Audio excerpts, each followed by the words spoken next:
Attention please.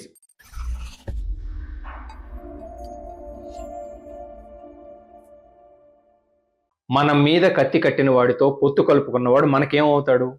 శత్రువు మిత్రుడు, శత్రువే అవుతాడు. పహల్గాం ఘోరకలి నేపథ్యంలో ఆపరేషన్ సింధూర్ ప్రారంభించాల్సి వచ్చిన తరుణంలో టర్కీ, అదే తుర్కియే అధ్యక్షుడు ఎర్డోగాన్ భారత్కు హానికరమైన వాడిగా, గిట్టని వాడిగా ప్రపంచం ఎదుట నిలబడ్డాడు. తమ దేశ సంస్కృతి, నాగరికత, విలువలకు అద్దం పడుతుందంటూ ఇటీవల తుర్కియేగా పేరు మార్చుకుంది టర్కీ. విడ్డూరం ఏమిటంటే పేరు మార్పు వల్ల స్థాయి, గౌరవం కొత్తగా ఏమి పెరగకపోయినా అసలుకే ఎసరొచ్చింది. సాక్షాత్తు తమ దేశాధ్యక్షుడి కారణంగానే ఉన్న కొద్దో గొప్ప పేరు, గౌరవం, పరువు, ప్రతిష్ట పోగొట్టుకుని బిక్కముఖం వేసుకుని చూస్తూ నిలబడింది టర్కీ. పాకిస్తాన్కు స్నేహహస్తం చాచిన దుస్సాహసానికి తుర్కీయే నేడు భారీ మూల్యం చెల్లించక తప్పడం లేదు. వివరాల్లోకి వెళ్లే ముందు ఇటీవలి కాలంలో మాల్దీవులకు ఎదురైన చేదు అనుభవాలను ఓసారి ప్రస్తావించుకోవాలి. కొన్నాళ్ల క్రితం లక్షద్వీపులు పర్యటిస్తూ అక్కడి టూరిజం అభివృద్ధికి ప్రధాని నరేంద్ర మోదీ చేసిన ప్రయత్నాలను మాల్దీవుల మంత్రులు, ప్రజాప్రతినిధులు తప్పుపట్టారు. ప్రధానమంత్రిపై అనుచిత వ్యాఖ్యలు చేస్తూ నోరు పారేసుకున్నారు. ఆ విపరీత ధోరణులపై నెటిజన్లు అప్పట్లో తీవ్రంగా స్పందించారు. మాల్దీవుల్లో పర్యటించే ప్లాన్లను ఎందరో రద్దు చేసుకున్నారు. బాయ్కాట్ మాల్దీవ్స్ స్లోగన్లు సోషల్ మీడియాలో ప్రతిధ్వనించాయి. ఆ దెబ్బకు మాల్దీవుల నేతలు దిగిరాక తప్పలేదు. తమ దేశం నుంచి భారత సైనికులు తక్షణం తిరిగి వెళ్లిపోవాలని తొలుత డిమాండ్ చేసిన మాల్దీవుల ప్రభుత్వం కడకు కాళ్లబేరానికి వచ్చింది.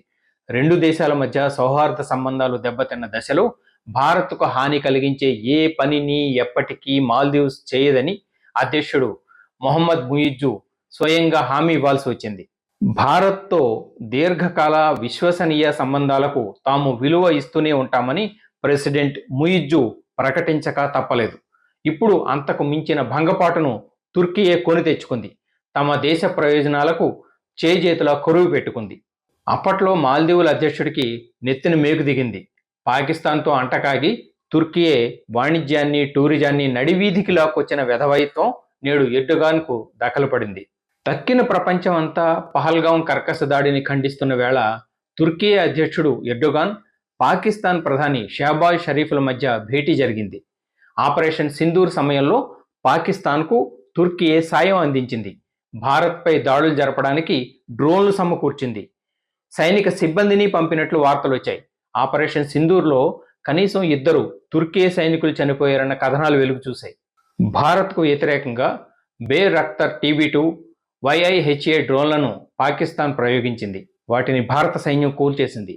ఆ శకలాలు తుర్కీకి చెందిన డ్రోన్లవిగా ఫోరెన్సిక్ నిపుణులు గుర్తించారు. అక్కడితో ఎర్డోగాన్ ఉబలాటం తీరిందా? పాకిస్తాన్, తుర్కీల దోస్తీ గొప్పదని ఆయన సెలవిచ్చాడు.